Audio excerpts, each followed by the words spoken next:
Hi, we are now going to learn about measurement and errors. Whenever we measure a physical quantity and we express the answer in terms of a number and unit, right? Basically, that number, we talk about the significant figures in that number, in that measurement. Let us understand this by looking at an example. Suppose I tell you, India's population today is 143 crores. What does that mean? 143 crores, you can write it as 143 followed by 1, 2, 3, 4, 5, 6, 7 zeros. Now when I write it like this, does that mean that it is 1430000 instead of 143001235? Am I sure about that? No, right? You know that this 143 is telling you an approximate number, right? This 7 zeros that I have put in there is because I have written the answer in terms of crores. Actually, when we think in terms of powers of 10, then you will rewrite this as 1.43 into 10 to the power of 9. Right? The 10 to the power of 9 we don't really care about. That is telling you the order of magnitude. Of course, it's important, but it's telling you the order of magnitude. In terms of which digits are significant, we will say 1, 4 and 3. So we say that only the first 3 digits here are significant. So the trailing zeros, right? The zeros that come after the first 3, they are not significant. Okay? So when you write a number like this, we say that these 3 digits are significant, the rest of the zeros are not significant. Let us look at another example. Suppose I say that the charge of a proton is 1.6 into 10 to the power of minus 19 coulomb. The 10 to the power of minus 19 is telling us it's a very small number, right? So this is giving us the order of magnitude, right? Whenever you write 10 to the power of an exponent, that tells you the order of magnitude. So this is telling us that this is order of 10 to the power of minus 19. Just like here, if I wrote this in 10 powers, I will be writing it as 1.43 into 10 to the power of how much? 9. 10 to the power of 9. The 10 to the power of 9 would have been the order of magnitude for the population of India, right? That's a billion. It is 1.43 billion. Here, 10 power minus 19 gives us the order of magnitude. But if you look at significant figures, we are not looking at the order of magnitude. We are looking at what is this? Is it 1.6? Is it 1.7? Is it 2.8? No. This is 1.6. Now, are we sure it is not 1.61? That we can't be sure, right? When we say it's 1.6, it could have been 1.61, it could have been 1.62. We don't know. But what we do know is that these 2 digits are significant. The first one we will know with certain level of certainty, whereas the second one there could be some amount of uncertainty there because it could actually be 1.69, in which case we should be treating it as 1.7, or maybe this was like 1.59 and we rounded it off and got 1.6. So there could have been some amount of uncertainty in the last digit, right? So but basically we can say that there are 2 significant figures, 2 significant digits in this. Suppose I write this out fully, right? Now you see you have 0.0000000. There are so many zeros, right? When I write it like this, all these zeros are not significant. Only 1, 6, right? The last 2 digits are significant. So only these 2 digits are significant. So I hope you started getting the idea that all the non-zero numbers are significant. Okay. Does it mean 0 is never significant? No. It can be significant. Let us look at another example. Rydberg's constant, a physical constant which we'll learn about later, okay, is 1.097 into 10 to the power of 7 per meter. Okay, the unit is per meter. Let's not worry about the unit. You know that this is going to tell us the order of magnitude, 10 to the power of 7, right? Now if I try to expand this and write this down, I'll get 10970000 per meter. Now, are we sure that this is the number? All these have to be zeros? No. More precise calculations for this, more precise experimental values that have been found out, right? Measurements tell us that the value is actually 1.09737316. So obviously you see that these 4 zeros, we put it there because of this 10 power 7. So basically it gives us an order of magnitude. So what is significant here is 1097, right? These 4 digits, they are the ones that are significant. Of course, if you had already got a much better accurate answer, then you could have got more digits that are significant. I'm talking about when it's written as 1.097 into 10 power 7, how many digits are significant? 4. When you write it like this also, you have 4 digits that are significant. Just because you expand and write, more number of digits don't become significant. So 1097, these 4 digits are significant. 0 here is significant. Why? Because it comes between that 1 and 7. When you have a 0 in between two non-zero numbers, then that 0 is significant. But the zeros that are at the end, trailing zeros, they are not significant. So can I then say always the last zeros are not significant? No. That is something that you have to be careful about. Right now when I'm writing the numbers like this without a decimal point, then you can say the last set of numbers, zeros, are not significant. Let us look at a few more examples. Okay, suppose I tell you the length of the rod that I'm measuring is 40.001 meter. 40.001 meter. Now what do you think about these two zeros? Do they matter? Of course they matter. Okay, by the way, even these zeros matter. They are just not called significant in the calculation. They do matter because that will give you the 10 to the power of minus 19. Similarly, these zeros do matter, right? Because that's how you get the 143 crores. They matter. But are they significant? When we say are they significant, whether we can write it in an exponent form is the question. If you now look at this, 40.001, because this 0 lies between 4 and 1 and these two zeros also lie between 4 and 1, they are all significant. All of them are significant, right? Because instead of 40.001, I could have made it 40.021 and it would have made a big difference, right? So clearly this 0 is 0 because of a proper measurement. It turns out to be 0 because even after that we have a 1 there, right? So all of these zeros are important. So they are all significant. So all 5 digits in this case are significant. Okay, let us look at another situation. Suppose I tell you the mass of a ball is 50.00 kg. Now think about it. I could have said 50 kg. If I had said 50 kg, it could have been 51, right?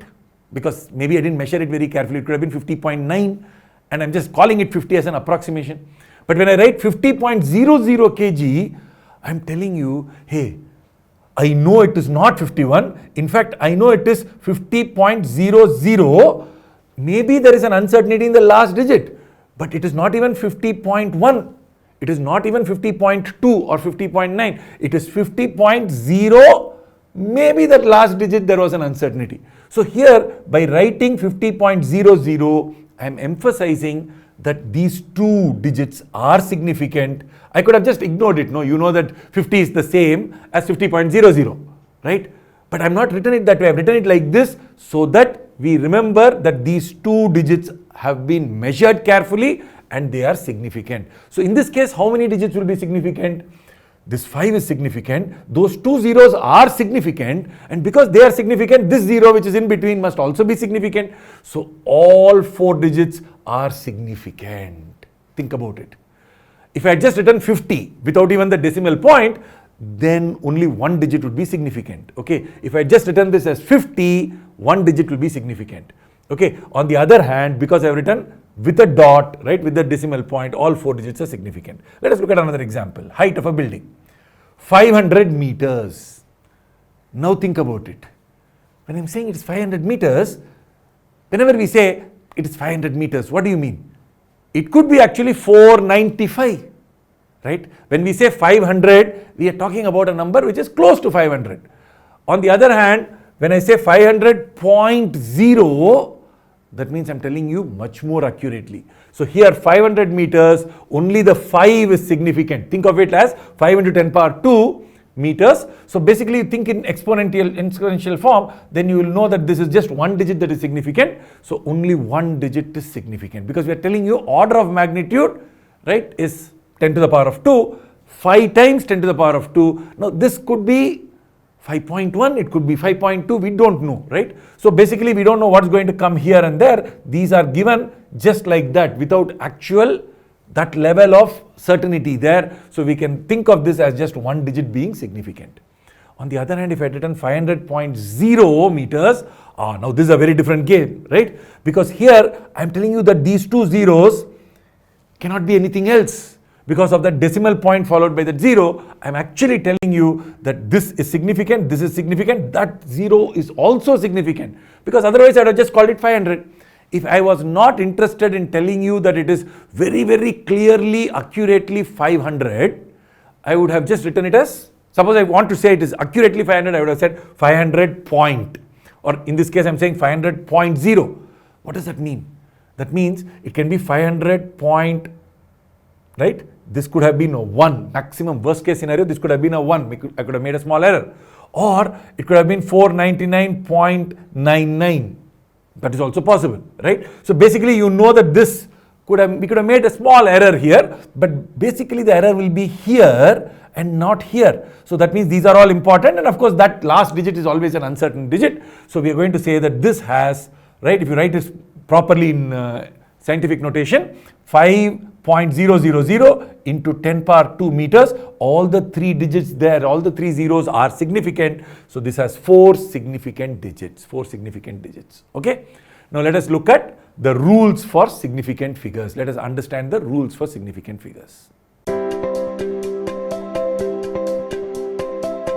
Let us now look at the rules for significant figures. We know that all the non-zero digits are significant, and zeros that come between the first and last non-zero digits, they are significant, right? So if you have any in-between zeros, they are significant. These two rules are very straightforward, so let us not worry about them. Now let us look at what happens if there is no decimal point. If there are no decimal points, then all the ending zeros, right, like there or here, they are not significant. They are there to tell you the place value of the other numbers, right? So all these ending zeros are not significant, okay? If there is no decimal point. If you want to say no, they are going to be important, then you must put a decimal point. So 43000, 43,000 has 2 significant digits because the other zeros are not significant, okay? The ending zeros are not significant. Suppose there is a decimal point. Suppose I put a decimal point like this case.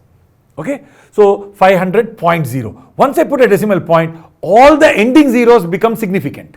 So if you want to make ending zero significant, you must put a decimal point. If there's a decimal point, then all the ending zeros become significant. For example, 3.01000, of course the 0 here, right, 3.01, that is in between 3 and 1. That is of course significant, but these last 3 zeros are all significant. Why? Because there's a decimal point. So this is clearly 6 significant digits. Because you know value-wise, mathematics-wise, 3.01 and 3.01000, they are basically the same thing. So why did I put that 000? Because I'm telling you that these 3 digits are significant. So therefore, overall there are 6 significant digits. Okay? Whenever there's a decimal point, all the ending zeros are significant. Zeros before the first non-zero digit are not significant. Think about that. Zeros before the first non-zero digit are not significant.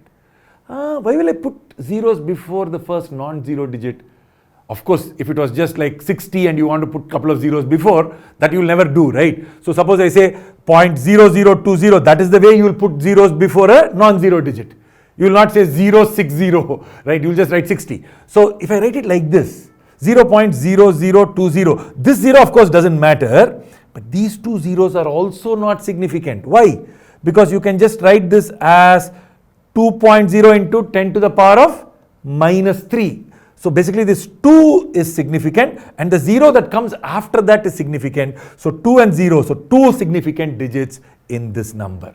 Okay, let us look at another example. 0020.00. Well, nobody ever writes it like this, but those 2 zeros actually don't even have value. These 2 zeros actually have value, right? When you say 0.0020, that 0.00 does matter. Because of that only you end up getting 2.0 into 10 power minus 3. This first 0 doesn't matter, right, before the decimal point, but these 2 zeros matter. Whereas here these 2 zeros don't even matter. So you can write this as 20.00 and then how many digits will be significant?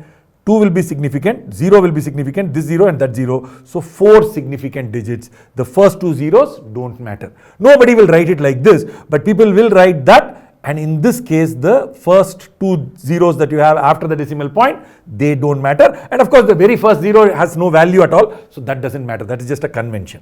Okay. Now I want you to understand that whenever you are in doubt, convert the number into scientific notation. All the doubts will get cleared. For example, 0.0020. In scientific notation, what is it? Just shift it. 2.0 into 10 power minus 3. The 2.0 does matter, right? So clearly you see that you have two significant digits, right? Two significant figures. Let us take another example like this one, 0020.00. Well, the 00 does not even matter. You can write this as 2.000, right? You shift this decimal point there, 2.000, 10 power 1. The 10 power 1 you don't have to worry about, and look at this, it has four significant figures. Whenever you are in doubt, convert it into scientific notation and immediately you will figure out how many significant figures it has.